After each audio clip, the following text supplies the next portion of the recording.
جو والد صاحب تھے نا قائد اعظم کے رضاکار تھے نا، ماریں گے مر جائیں گے پاکستان بنائیں گے، قائد اعظم کے ساتھ ہی رہتے تھے۔ السلام علیکم ناظرین، میں ہوں آپ کا میزبان حسنین، آپ دیکھ رہے ہیں نیا پاکستان۔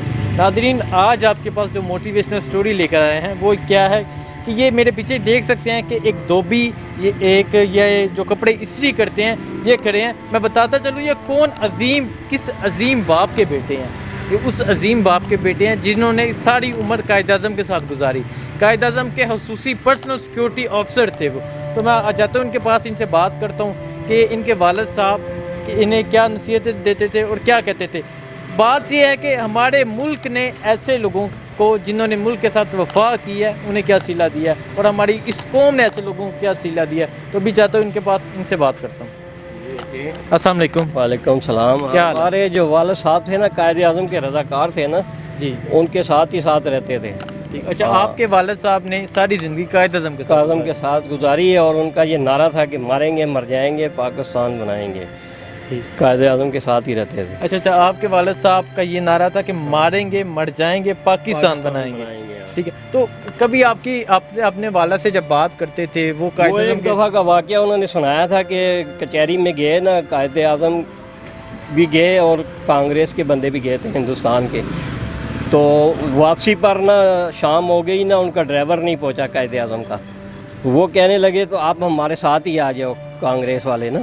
انہوں نے کہا میں آپ کے ساتھ نہیں جاؤں گا، بے شک میرا ڈرائیور دیر سے آئے، میں ان کے ساتھ ہی جاؤں گا۔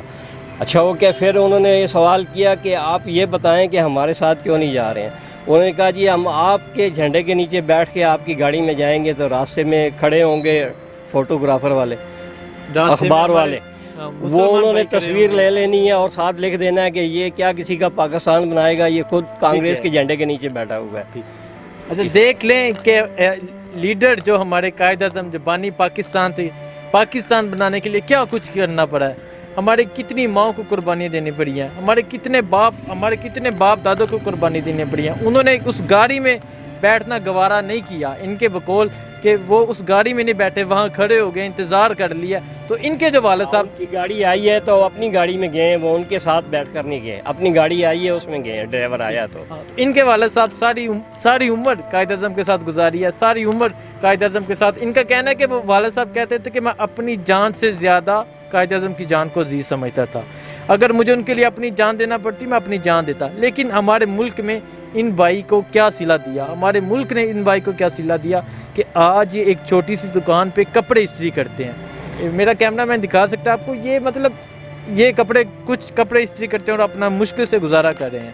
اس طرح ہمارے ملک نے، ہماری قوم نے ایسے لوگوں کو صلہ دیا جنہوں نے ملک کے ساتھ وفا کیا، اور جنہوں نے ملک کے ساتھ غداری کیا ہے ان کو کیا صلہ دیا ہے، جنہوں نے باہر فلیٹ بنائے، جنہوں نے باہر انویسٹمنٹ کیا، ان کو کیا صلہ دیا ہماری قوم نے۔ تو سر، ہمیں آپ پہ پراؤڈ ہے، میں آپ کو سلوٹ کرتا ہوں کہ آپ اس باپ کے بیٹے ہیں کہ جنہوں نے اس ملک کے خاطر، جنہوں نے قائد اعظم کے ساتھ ساری زندگی گزاری ہے۔ ناظرین، یہ تھی ایک آج کی موٹیویشنل سٹوری۔ ہمیں ایسے لوگوں کو عزت دینی چاہیے، ہمیں ایسے لوگوں کو سلوٹ کرنا چاہیے جو اس ملک کی خاطر جنہوں نے ساری زندگی کٹا دی، ان کے والد صاحب نے، اور آج یہ کس حالت میں کرے ہیں۔ کہ والد صاحب قائد اعظم کے بارے میں کیا کہتے تھے؟ یہی کچھ ہے نا جو آپ نے بات ذکر کیا نا، مطلب ہے کہ وہ بیمار بھی رہتے تھے، وہ کسی کو نہیں بتاتے تھے۔ یہ ہمارے ملک کا فخر ہے۔ ان کا کہنا ہے کہ قائد اعظم بیمار تھے لیکن انہوں نے یہ شو نہیں کیا کہ میں بیمار ہوں تاکہ ہمارا ملک بننے سے نہ رہ جائے۔ انہوں نے خود کو تکلیف دے دی ہے، لیکن اس ملک کی خاطر، صرف اس کے ہماری مسلم امہ کے لیے ایک علیحدہ ملک بن جائے۔ تو انہوں نے اپنے والد صاحب کے بارے میں بتایا کہ والد صاحب ساری زندگی قائد اعظم کے ساتھ گزاری ہے۔